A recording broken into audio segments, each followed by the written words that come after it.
ये उस समय की बात है। उत्तर भारत के एक छोटे से गांव जोधापुरा में सर्दियां किसी अभिशाप से कम नहीं थी। हर साल जब जनवरी का महीना आता तो बर्फ की सफेद चादर पूरे गांव को ढक लेती। ठंडी हवाएं लोगों के घरों में घुसकर उन्हें कांपने पर मजबूर कर देती। लेकिन इस गांव में ठंड केवल मौसम का असर नहीं था, ये एक अभिशाप था जो पीढ़ियों से इस गांव पर छाया हुआ था। जोधापुरा गांव के बुजुर्गों का कहना था कि सैकड़ों साल पहले इस गांव में एक संत ने तपस्या की थी। वह बहुत दयालु और परोपकारी थे, लेकिन गांव के कुछ लालची लोगों ने उनके साथ विश्वासघात किया। उनकी कुटिया को आग लगा दी गई, जिससे संत की मृत्यु हो गई।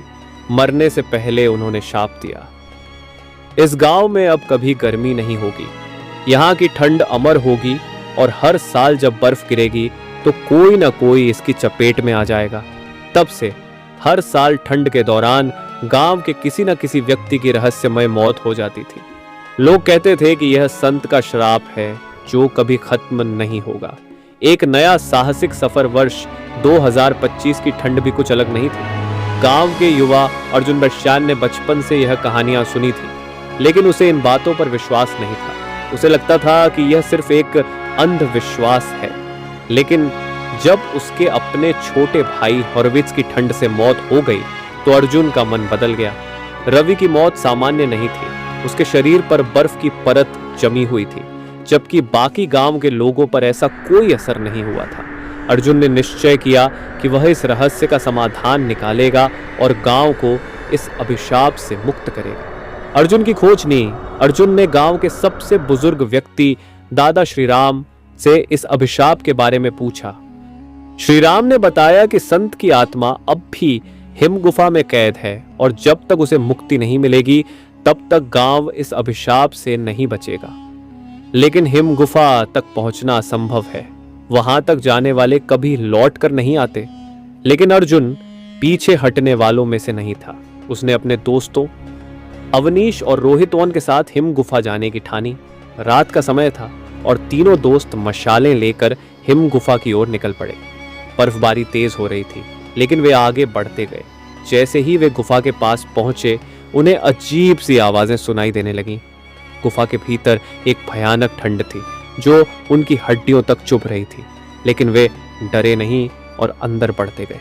गुफा के बीचों बीच एक बर्फीली समाधि बनी हुई थी, जिस पर संत की आकृति उभरी हुई थी। जैसे ही अर्जुन ने समाधि को छुआ, पूरी गुफा में एक तेज रोशनी फैल गई। अचानक संत की आत्मा प्रकट हुई। उनका चेहरा शांत था, लेकिन आंखों में पीड़ा थी। कौन हो तुम जो इस शापित स्थान पर आए हो? संत ने पूछा। अर्जुन ने विनम्रता से उत्तर दिया, गुरुदेव, मैं अर्जुन हूं। मैं अपने गांव को इस अभिशाप से मुक्त करना चाहता हूं। कृपया हमें क्षमा कर दें और इस श्राप को समाप्त करें। श्राप को समाप्त करने के लिए तुम्हें एक परीक्षा से गुजरना होगा। अगर तुम इस परीक्षा में सफल हुए तो गांव को मुक्ति मिलेगी। अर्जुन को एक चुनौती दी गई। उसे बिना आग जलाए पूरी रात इस गुफा में बितानी थी। अगर वह जीवित बचता तो अभिशाप समाप्त हो जाता। अर्जुन ने अपनी पूरी शक्ति जुटाई और ध्यान की मुद्रा में बैठ गया। ठंड बढ़ती जा रही थी, लेकिन उसने हार नहीं मानी। उसकी सांसें धीमी हो रही थीं, शरीर सुन्न हो रहा था, लेकिन उसकी आत्मा मजबूत थी। सुबह होते ही जब सूरज की पहली किरण गुफा में पहुंची तो संत की आत्मा मुस्कुराई और आशीर्वाद दिया। तुमने अपनी सहन शक्ति और निष्ठा से यह सिद्ध कर दिया कि अब यह गांव इस अभिशाप से मुक्त होने के लिए तैयार है। अब यहां कभी कोई ठंड से नहीं मरेगा।